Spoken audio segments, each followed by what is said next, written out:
آپ ہمیں بتائیے کب سے ادھر ہے اور آپ بھیک کیوں مانگ رہے تھے؟ میرا آپریشن ہوا تھا، میرے گھر میں بچہ سچہ کوئی نہیں تھا، اس لیے میں اپنی غلطی سے نکل گیا، لیکن آج میں بالکل ٹھیک ہو گیا ہوں۔ آج مجھے اچھا ہوا اور اس سے میں اچھا ہوں۔ آج مجھے دوائی پر بھی پیسہ لگتا تھا، اس لیے میں نکلا تھا تھوڑا، تو اس لیے میں نے وہ چھوڑ دیا، اس لیے میں آج بالکل فٹ ہوں، اچھا ہوں، کھانا بھی ملتا ہے اچھے طریقے سے، گھر بھی چلتا ہے اچھے طریقے سے، تو میرے اللہ نے میرے اوپر بہت رحم کیا ہے۔ اچھا، آپ کے دماغ میں کیا ہے؟ آپ پھر سے کہیں بھیک مانگنے تو نہیں نکلو گے؟ نہیں سر، نہیں، میں بالکل اس سے ٹھیک ہو گیا، اور مجھے اللہ نے بہت ہمت دیا، اور اس سے بڑھ کر میرا آج اچھا چہرہ بھی ہے، چلنا بھی ہے، عزت بھی ہے۔ ادھر آپ نے بہت سارے لوگوں کو دیکھا جو بھیک مانگتے تھے اور ان کو یہاں پہ لایا گیا ہے، کیسا یہاں پہ طور طریقہ ان کا ہے؟ بہت اچھا ہوا، بہت اصول اچھا ہوا، ان کا رہنا ہے، کھانے کے لیے پینے کے لیے اچھے طریقے سے ہم کو اچھا سب کچھ اچھا ملا ہے، اور سکھاتے بھی ادھر ہے سب کچھ؟ کچھ اچھا، ہاتھ دیجیے، نصیحت ملتی ہے، نماز پڑھتے ہیں اچھے طریقے سے، مسجد شریف میں جاتے ہیں، کوئی ہمارے اوپر کوئی ایسا نہیں ہوا ہے۔ ہمیں بالکل دنیا میں ذہن میں آ گیا کہ ہاں دنیا چلانا کیسے اچھا ہوتا ہے سر۔ اس وقت ہم موجود ہیں اسماعیل کے شیلٹر ہوم میں، جس کے بارے میں بہت کچھ سننے کو آیا حالیہ دنوں۔ آپ کو بتائیے، آپ دیکھ رہے ہیں رائزنگ کشمیر کی ایکسکلوزیو رپورٹ۔ سب سے پہلے رائزنگ کشمیر نے بریک کی نیوز کی بیگنگ پہ بین لگ گئی ہے، especially in Srinagar district. اس ٹائم ہم موجود ہیں اسماعیل کے شیلٹر ہوم سری نگر میں، اور ہمارے ساتھ یہاں کے آفیشلز ہیں۔ ان سے ہم جاننے کی کوشش کریں کتنا ڈیپ روٹڈ یہ مافیا ہے اور یہ کیا کیا کام کرتے ہیں، بیگرز کو کیسے تربیت دی جاتی ہے۔ آپ ہمیں بتائیں کہ یہاں پہ کس قسم کی تربیت دی جاتی ہے اور کتنے ڈیپ روٹڈ یہ بیگرز کا یہ مافیا ہے۔ پہلے میں عابد صاحب آپ کا شکر گزار ہوں کہ آپ یہاں پہ تشریف لائے۔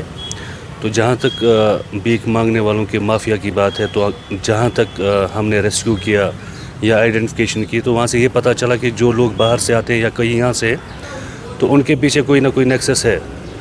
تو اس میں ہم نے بہت سارے ریسکیو بھی کیے ہیں اور رپورٹ بھی ہوئے ہیں بہت سارے، تو آلموسٹ 5-8 ہیں جو ریکٹ سے ہم نے ایکسپوز کیے ہیں اور ان کے خلاف کارروائی بھی کی گئی ہے۔ ہمیں عام طور پہ یہ سننے میں آتا ہے کہ لوگوں کو باہر سے موبلائز کر کے یہاں سری نگر بھیجا جاتا ہے اور اس کے پیچھے کمیشن بیسڈ ایک مافیا ہے، کتنا صحیح؟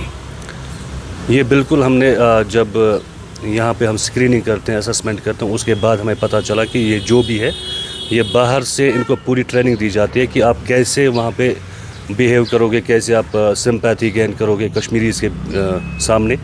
تو ان میں سے کچھ ایسے بھی ہے کہ انہوں نے کہا کہ جب ہم وہاں سے آتے تو ہمیں بتایا جاتا ہے کہ اگر آپ کو بیگنگ میں کہیں بھی نہ موٹی رقم ملے گی تو وہ کشمیری ہے۔ اس سے پہلے بھی ہمارے پاس 3 بندے تھے، وہ بنگال کے تھے، جبکہ وہ ریلیٹڈ نہیں تھے ایک دوسرے کے، لیکن اس میں یہ چیز تھی کہ انہوں نے کہا کہ ہمیں وہاں پہ کہا گیا کہ اگر آپ کو پیسہ کمانا ہی ہے، حالانکہ انہوں نے عمرہ بھی کیا تھا تینوں نے، لیکن آپ کشمیر جاؤ، وہاں کے لوگ بہت اچھے ہیں، وہ دینے والے ہیں، آپ وہاں جا کے آپ لے لیجئے، وہ روکتے نہیں ہیں پیسوں کو۔ جاننے کی کوشش کریں گے، ہمارے ساتھ اور ایک عہدیدار ہے مصطفیٰ نذیر خان صاحب، جو کہ اسٹیٹ کوآرڈینیٹر ہے اسماعیل شیلٹر ہوم کے۔ آپ سے جاننے کی کوشش کریں گے کہ کچھ ایسی کیس اسٹڈیز ہمیں بتائیں کہ جو باہر سے لوگ کنٹرول کرتے تھے یہاں پہ جو نان لوکل بیگنگ ہے۔ جی دیکھیے، ایسا ایک کیس ہم نے کیا نوگام پولیس اسٹیشن کے تھرو، جس میں D S P headquarter سلیت شاہ میڈم کا بہت اچھا رول رہا اور ڈسٹرکٹ ایڈمنسٹریشن نے بہت کوآپریٹ کیا۔ جب ہماری نوٹس میں آ گیا کہ ایسا ایک ریکٹ چل رہا ہے جس میں ہم نے کچھ لوگوں کو ریسکیو کیا تھا، انہوں نے اس کے بارے میں بتایا تھا، تو سوئفٹ ایکشن ہو گئی اس کے اوپر۔ تو اس کو ہم نے ریسکیو کیا، پھر ہمیں یہ پتہ چلا کہ وہ 50% کمیشن پہ ان کو یہاں پہ لاتا تھا، وہ رینٹڈ اکاموڈیشن میں تھے یہاں پہ، تو اس کے اوپر anti human trafficking, social welfare department, district administration سے سخت کارروائی کر لی اور اس کو ہم نے ایکسپوز کیا لوگوں کے سامنے۔ اور ہمیں یہ پتہ چلا کہ ایسا ایک نہیں، کہیں سارے ایسے لوگ ہیں جو باہر سے امپورٹ کر کے لاتے ہیں کشمیر، اور ان کو یہ بھی بتایا جاتا ہے کہ آپ کو ڈریس کوڈ کیسا پہننا ہے کشمیری کے سامنے، آپ کو سر پہ ٹوپی رکھنی ہے، اگر آپ کسی درگاہ کے سامنے جاؤ گے تو آپ کو انگوٹیاں بھی پہنی ہے، آپ کو تسبیح بھی ہاتھ میں رکھنی ہے، اگر آپ مندر کے پاس جاتے ہو تو آپ کو وہ ماتا کا وہ دوپٹہ لگانا ہے۔ تو اس حساب سے ان کو سکھایا جاتا ہے کہ آپ کو کیسے کیا کرنا ہے۔ اور یہ نیکسس والے جو ان کو یہاں پہ لاتے ہیں، وہ 50% کمیشن پھر ان سے لیتے ہیں، تو ان کو ہم نے بریک کیا ہے۔